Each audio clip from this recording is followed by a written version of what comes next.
Now, according to reports, Kenya will be the destination for the British Prime Minister David Cameron, who's been invited by the Kenyan President Uhuru Kenyatta.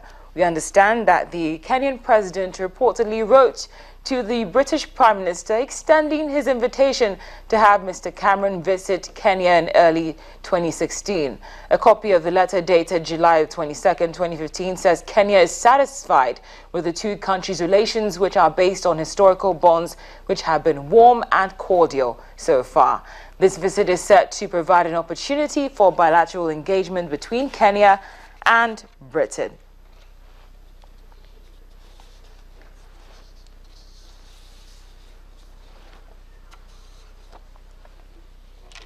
Now, before we try to get the latest from Nairobi concerning this 2016 visit, which is being very anticipated, we're just going to take you through some of the feedback we got on Twitter. The question of the day on Friday was, how can unemployed Nigerian youth become more empowered?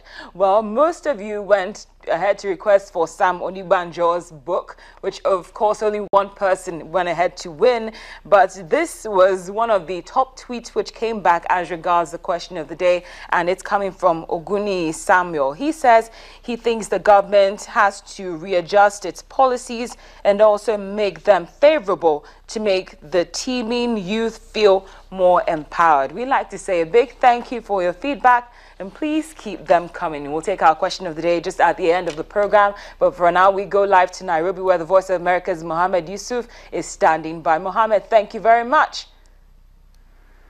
Hello there. It's a pleasure. Now, what is the purpose of this visit by the British Prime Minister, which we anticipate will happen in 2016? We understand that the President Kenyatta has written a letter to the British Prime Minister July 22nd, and that was just days before the US President Barack Obama was expected in Kenya. And it's sort of, we understand Kenya is a British colony, and it was sort of reminding the UK Prime Minister that, look, Obama is visiting, also you can come and visit. Like, we're not choosing whoever is visiting our country, and this time around I'm writing a letter to you so that you can come and visit our country. So of all the leaders in the West, why did President Kenyatta reach out to the British Prime Minister?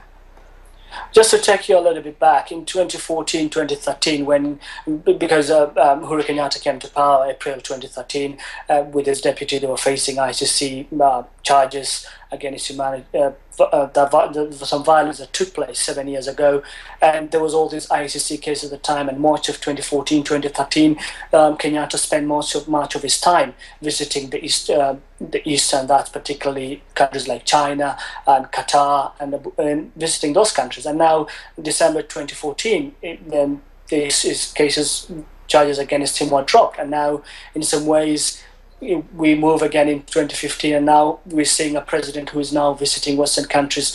Just now, the President Kenyatta is out of the country visiting Italy for seven days. We understand Thursday he's expected to come back to the country.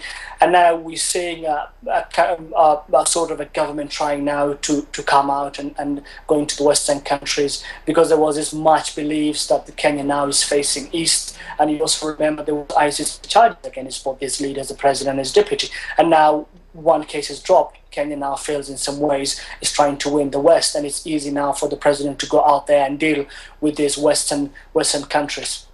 Well, Mohammed, thank you so much. This is obviously a developing story. We'll be reaching out to you based on what we hear from you happening in Kenya regarding these visits. Thank you so much for joining us.